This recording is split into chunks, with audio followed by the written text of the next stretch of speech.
This is the Your Kick-Ass Life podcast, episode number 71 with guest Jen Sincero. Any links and resources you hear in this podcast can be found by going to yourkickasslife.com/71.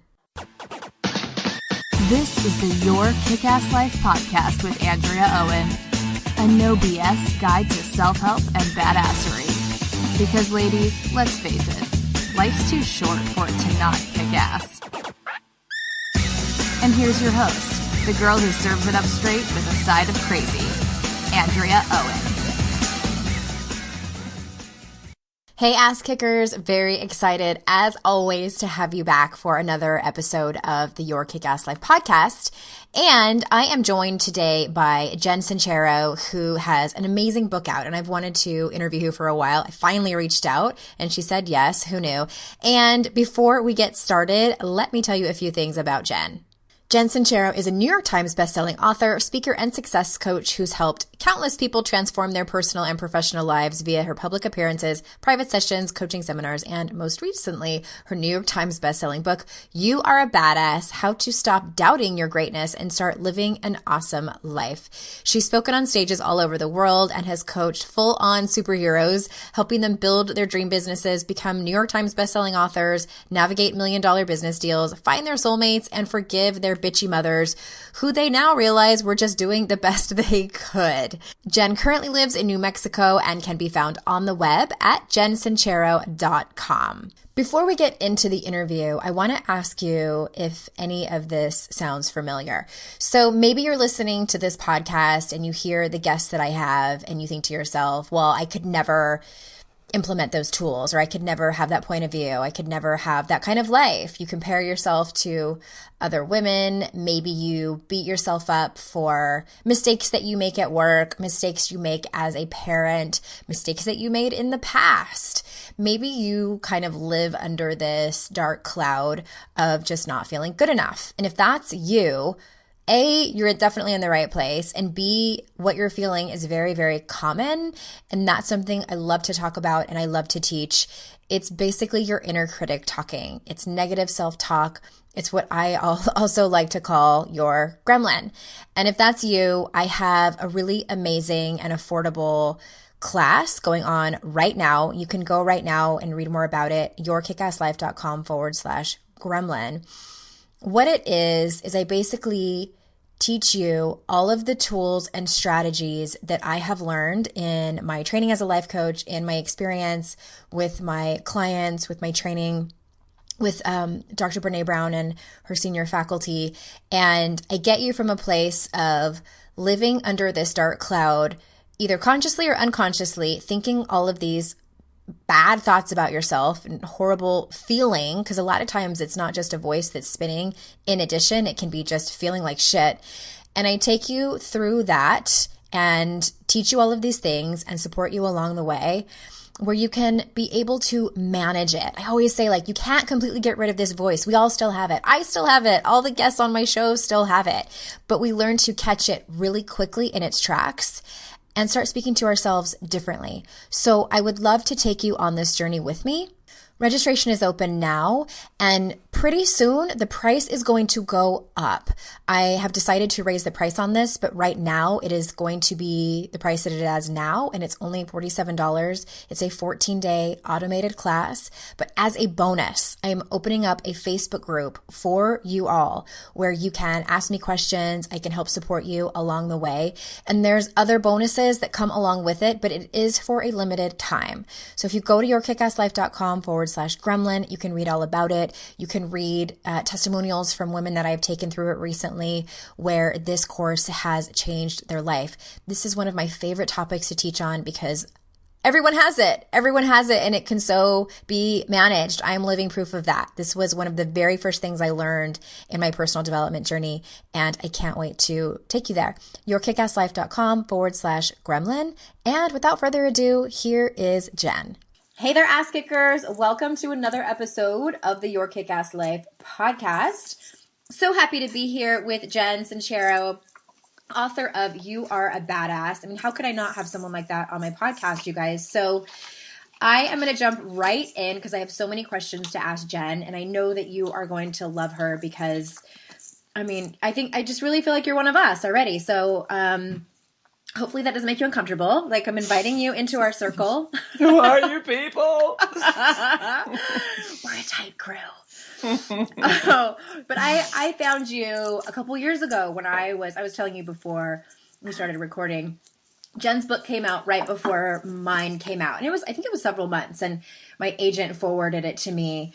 And it was like this bright yellow book, mine's bright pink. It was so similar to mine. And it was like that moment of like, oh, fuck. But it was really that moment of like scarcity and fear. And there's just not enough. And so I love sharing those little moments with my people because we're all human. But I love your videos are hilarious. And your book is equally as funny and so much wisdom in there. So I would love to start. Can you tell us how you came to be a quote unquote badass and write about badassery? I think you like to say that you were kind of a loser before. So can you tell us about that? Mm-hmm. Well, we teach what we need to learn. Right. So, I mean, I went on a quest in my late 30s, early 40s. I was really, for me, the big question mark and the big boulder that I had to push up the hill was about money. And I just never had any.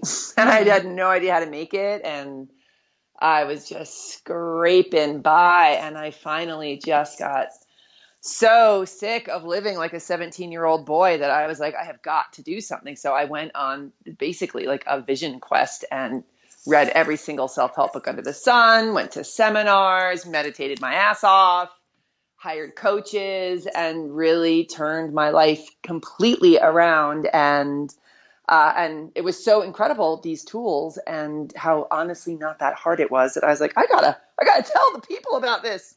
So that's how I came to teach it and how I came to learn it. I think that's how it is for a lot of us. I know I had a similar experience. Yeah, kind of fall on your face, like looking up at the sky, like, is this all there is? Like, I've got to be destined for something a little better, right? Right. Yeah, totally. So unacceptable. I was like, I am not spending my one go round on this planet driving this car and living in this crappy apartment. It's the proverbial, like, getting your shit together. So I love it. I love a good redemption story. And one of the topics that we talk about a lot here, AKA Andrea talks a lot about because she struggles with it so much, is the topic of surrender. And I know in chapter 25, I think it is, of your book, is called Remember to Surrender. And I love the metaphors you use in there. You use a party metaphor, which cracked me up. So can you talk to us about what surrender looks like to you, or maybe even tell the listeners about this party metaphor that you use in that chapter? Surrender, I feel like that's such advanced self-helpery, because it's such a delicate balance of going for it, right? Doing everything you know how to do, being grateful, meditating, saying your mantras, staying the course, taking big scary leaps, and at the same time, letting it go so it can come in. And it seems sort of counterintuitive when we think about it. Yeah. And, the image that really helps me with it is when you are toiling away and, doing your best and working your butt off and doing all the stuff you're supposed to be doing, you're doing it within the scope of the reality of which you exist in now, which is all you can do, right? You're in it.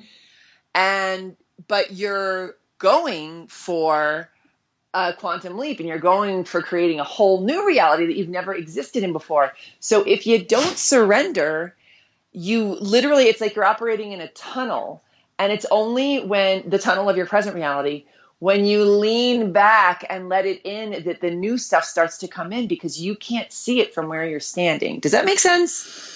Yes. And yes, that is a little bit advanced.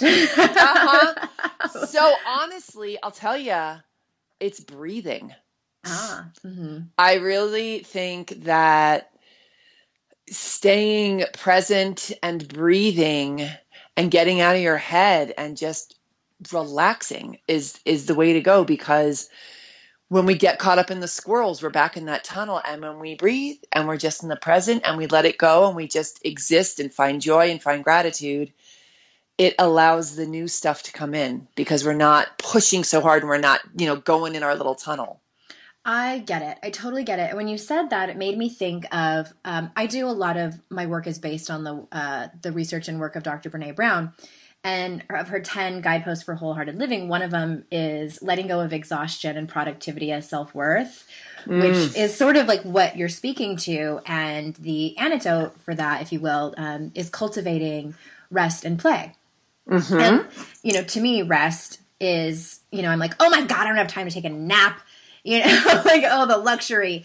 But I love that you said breathing. I went to Soul Camp recently and I took a breathing class. This amazing teacher does breath work, and I was really curious about it. And it like rocked my world. I had no idea the power of, I use the word controlled loosely, but of controlled breathing, of actually being present with your breath. And I mean, I was feeling stuff moving through me, and I'm probably one of the least woo-woo people you might know.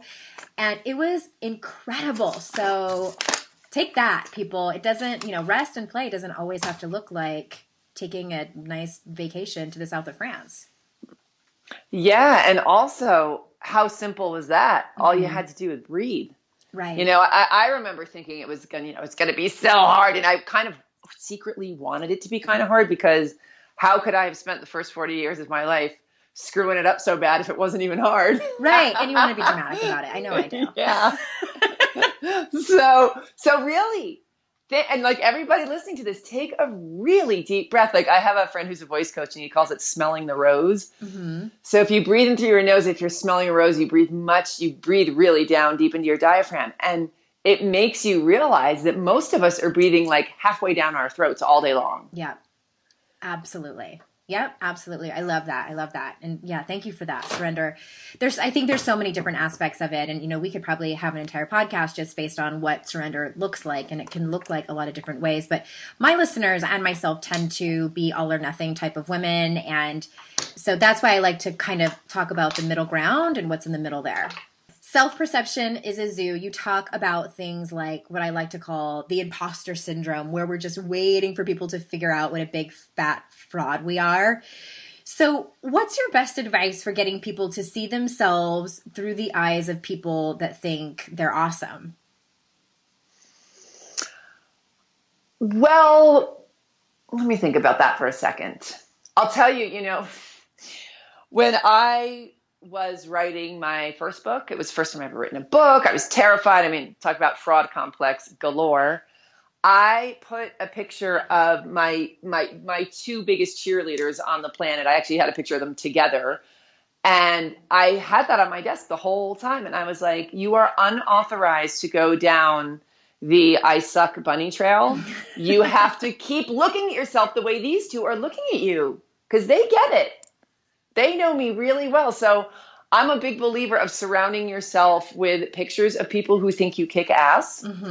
It's really important also to train your focus, because really what we focus on, we create more of. So there's a huge choice that goes on in how we think about ourselves and how we perceive ourselves. And we can choose to focus on our shortcomings or the things that we're scared of or the things that we're insecure about. Or we can focus on the things that we totally kick ass about, because there's just as many, if not more, of those. And it's really becoming aware in the moment of choice. We say that awareness is the key to change. And so starting to train yourself to not be in that hamster wheel and that knee-jerk reaction of thoughts and self-perception and all that stuff, and catching yourself in the moment, be like, oh, look at that. I just totally slammed myself. I am actually going to change that now, and I'm going to drill it into my brain that I am awesome instead of sucking. Yeah. I think that's such great, and I hate to say it, y'all, but it's easy advice. I mean, we're not asking you to learn how to juggle, 17 fiery torches at once. This is just surrounding yourself with people that think you're awesome. And it's so interesting. When I had my own proverbial, face plant into the earth and was starting over, I was living in this really tiny apartment. I was separated from my husband, and I was living in this tiny apartment, which was by the beach. Like, it could have been worse, but I was on my own for the first time since I was 15, and with my cat and my copious bottles of wine. And I was so obsessed and was putting so much energy on my soon-to-be ex-husband and his new girlfriend. And I just was like, they are the worst. They are horrible. I'm horrible because he left me for someone else. And I got a Sharpie and a piece of paper and I wrote down all of the people that supported me and that were on my side. And I taped it up by my computer. And I didn't even know really like about what you just said, but I just knew that the energy that I was putting onto him, who could really give a shit about me and like if I was doing well or not, was so much more. But I had the choice of which energy to put on it. Did I want to put the energy towards these people that really thought I was awesome and knew I could get through what I was going through? Or did I want to put the energy on my ex-husband that I didn't have a future with? So it was really kind of that simple. And that was like, it was something small, but it was a really huge step. So I love that you said that. Yeah. And I think it's really, it's the difference between simple and conscious, right? It's like, it's not that it's hard. You just have to make the conscious choice. You just have to do it. So I think everybody mistakes is, oh, it's so hard. It's not hard. You just have to consciously make yourself do it. Yeah, and I want to just add too that it's not just doing it and checking it off the list and you're done and you're a pro at it. It's like failing at it and finding yourself back in those thoughts of crap and then trying again over and over again, sometimes like every 30 minutes or so until it becomes more of a habit. And those times where when you're focusing on the bad are really few and far between. That's how at least it had worked for me and continues to. Yeah. And I think it's, we've all heard this stuff a zillion times. I mean, I certainly did, but you've got to really get into the mode where you roll up your sleeves. You're like, all right, I am officially ready to change this. Mm-hmm. Knowing it is one thing, but actually consciously doing it is a whole other ball game. Yeah, I also think, I like to say that I think everybody has a different amount of suffering that they're willing to put up with. Like, everybody has a different pain tolerance. Mm-hmm. And I think it varies depending on what part of your life it is. Like whether it's the season of your life or whether it's in relationships or work. Like I know, like for me, I don't put up with shit from anybody except my kids. I'm a total pushover.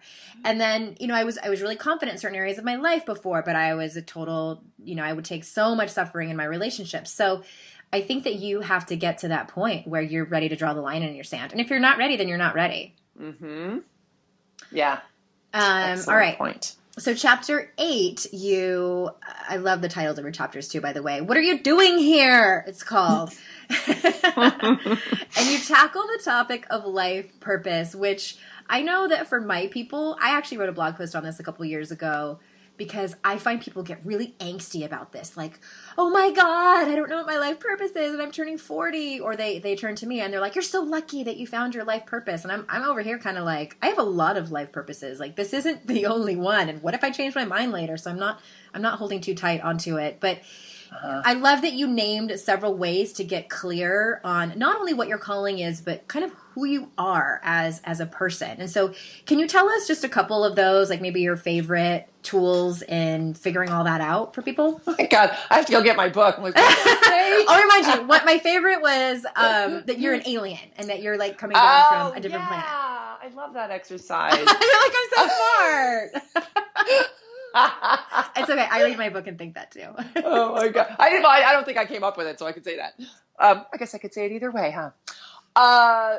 Okay. So basically the problem is we basically just forget to notice things around us that are so profoundly, I mean, seriously, guys, we should all be sobbing tears of disbelief that we have bodies that have hearts that pump blood through them and that we have oxygen and food and sun and a flower to stare at the miracles are endless.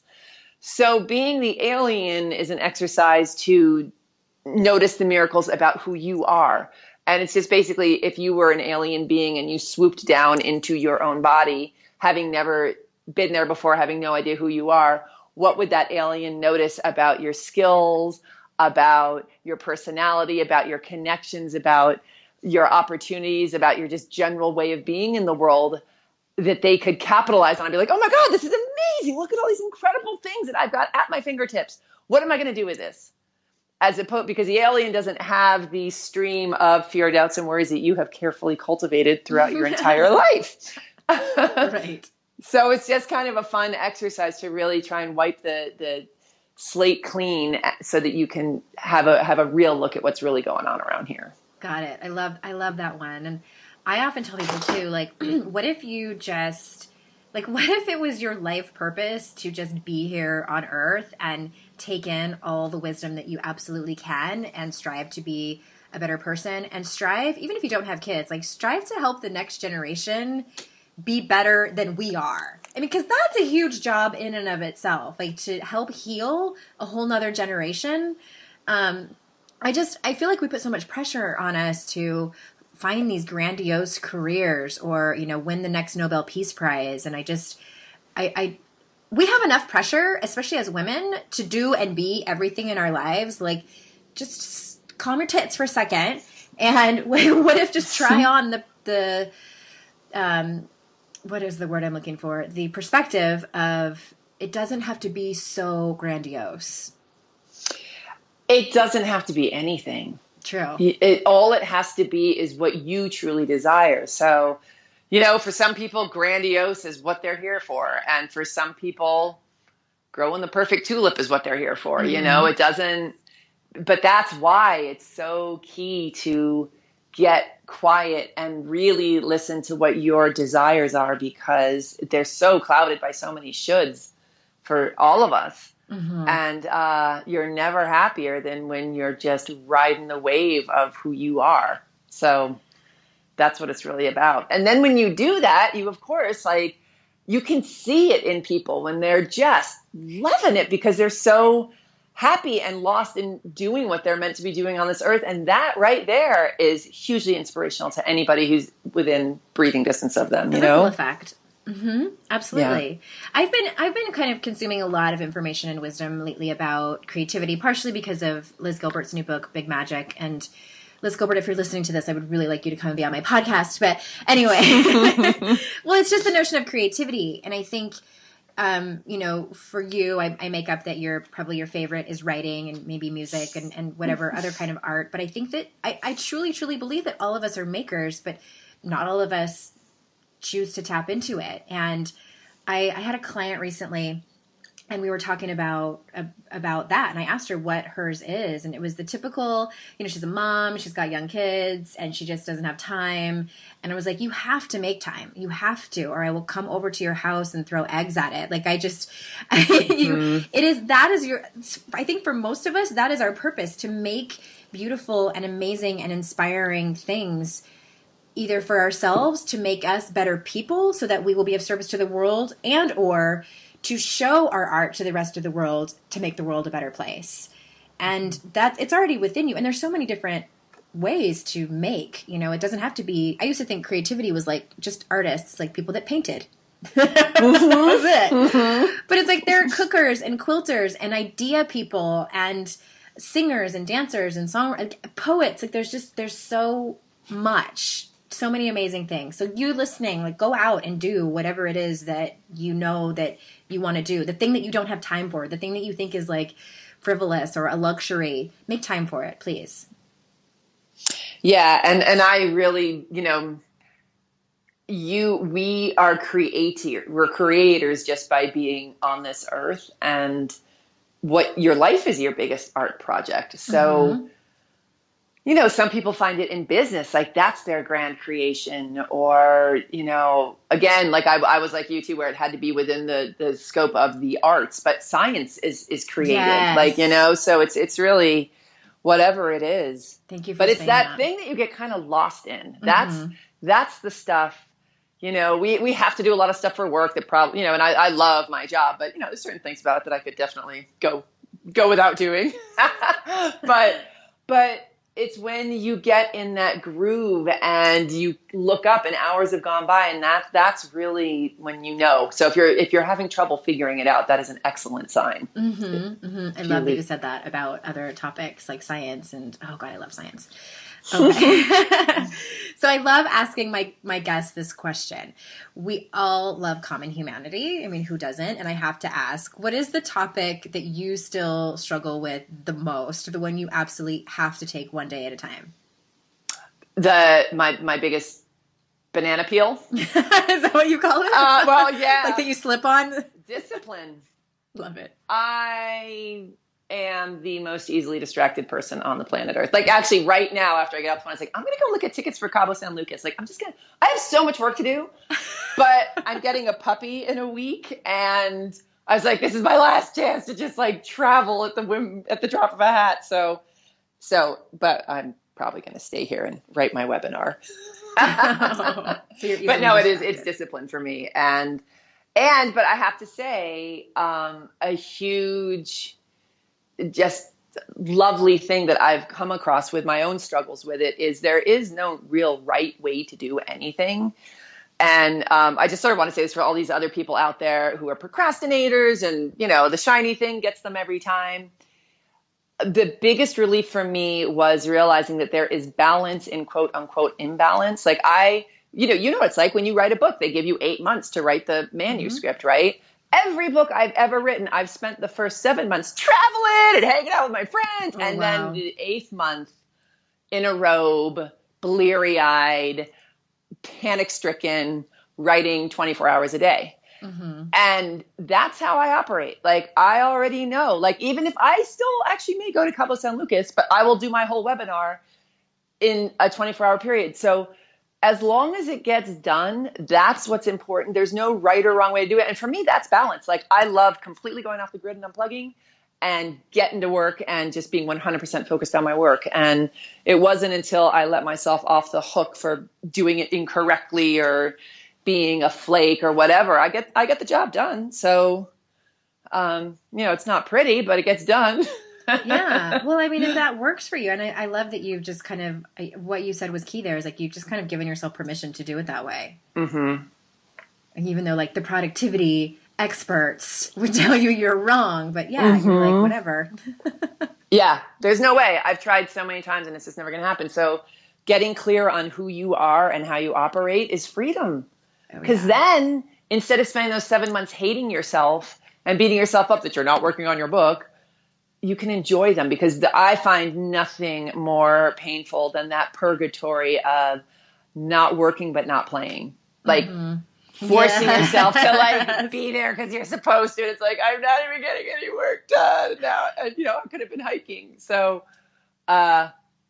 Anyway, or you're what that's supposed worth. to be playing and resting or vacationing, and you're obsessing about work because there's that's the worst. Yeah. Not that that's ever happened to me. What? Not that that's ever happened to me. Ever. And the worst is in the middle of the night, right? You always wake up in the middle of the night, like with a gorilla on your chest and you're spinning out about something. It's like either get up and do it or go to sleep. Because sitting here freaking out, for some reason, nighttime makes a magnifying glass so much bigger. That hasn't happened to me in a long time, but like more in the beginning of when I started my own business. Yes, that is the worst. Or for me, now it more happens like I'll wake up at 5 a.m. and think of something. That's when the best ideas come. And then I have to start writing or something. Yeah, totally. More coffee, please. Yes. Oh gosh. I love that you have a lot of resources in the very back of your book. And is there any one that's your absolute favorite? Or I know you wrote it a long time ago. Or is there any new ones that you have that you can tell us about? Like a book that turned your life around? Yes. Oh my gosh. Always so many. Well, some of my all-time favorites. I love the shorter and more to the point, the better. I really hate spending time on this stuff. I just want the information to get on with it already. Tips and tools. Give me the tools. I want to read this damn book. Bullet points. So I actually don't remember what's in the back of the book, but I will tell you, I know one that isn't, that I stumbled on afterwards and I wished I'd put it in, is Debbie Ford's The Dark Side of the Light Chasers. Which is so great. It's all about accepting, we are all things, and we attract the things within us that we're not so psyched about. And it's not until we accept them within ourselves that we can sort of unhook from the attraction to them. Anyway, it's a really profound, amazing book on relationships with yourself and others. On that note, I love Byron Katie's Loving What Is. Just love that book to death. For wealth consciousness, I've read The Science of Getting Rich 8,000 times. I haven't even heard of that one. Wait a minute. The Science of Getting Rich. Okay. And that's the shortest of all. Speaking my language. Yeah, Wallace, he's like the old timey guy writing about the railroad, but it's great. And Think and Grow Rich, I like too. It's just too long for me. And The Science of Getting Rich is a little bit more cryptic. I love it. Anyway. Okay, good. Thank you. Yeah, so that's much a good one. Deepak Chopra, I love because he breaks it down. Power, Freedom, Grace by him is just a lovely book. 7 Spiritual Laws of Success is great. What else? That's a long to-do list for my people. Yeah, they're all, and it's just that thing. It's such a personal thing. It's whoever resonates with you. It's why, why your people are following you, because that you speak in a way that they love and resonates with them. And those are all, well, I love Debbie Ford, and I for sure have read Byron Katie's work. I have that one too. And those all sound great. I'm definitely going to check those other ones out because I need more self-help books. Right. Isn't it embarrassing? It's like, oh my gosh, look how full that shelf is. Yeah. But it's great. What I like to do, and this is a tip for everybody, I like to get them from the library first because I was spending so much money on books. And I like to support authors, but I would buy them sometimes and I'm like, I don't really like this book. And then I just wasted money on it. So get it from the library first, and then if you love it, buy an actual copy of it. So easy peasy. Saving money, see? There's your wealth tip. Well, what's next for you? Tell everyone where they can find you and where, we're in early November now. So how do you want people to find you and come and say hi? Oh, they can go to my website, which is jensincero.com, JenSincero.com. Or if you go to youareabadass.com, it will get you there as well. And yeah, sign up for my list and stay in touch. I'd love to hear from your people. It sounds like we are kindred spirits. Absolutely. And what is next for me? I will be launching a new You Are a Badass 8 Weeks to Awesomeness group coaching program at the beginning of next year, which I'm really psyched about. It's such a fun, easy, and short to deal with program. Nice. You get a video every week, you get a little worksheet every week, and there's live coaching calls with me, and we just really work within that 8-week framework of not necessarily cramming, but serious focus on something that you are ready to move on with already. And it's really, it's been a really great course. We combined the to-do list with the mindset piece so that you embody all of these things that we all talk about so often. Good. Oh, that's so important. I love that. So, yeah. Well, thank you so much for being here. And thank you so much for having me on. Yeah, I'm glad we got to finally connect, and now my people know about you. I always like to tell them about people that I follow in the interwebs. And just real quick for everybody listening, we are going to close registration very soon on my 14-day Gremlin course that has a bunch of bonuses. So go over to yourkickasslife.com/gremlin. And any links that you heard here, we'll have the links to the books that Jen mentioned. And of course, her book, her website are on the show notes at yourkickasslife.com/71. And until next time, I will see you out in cyberspace. Bye-bye.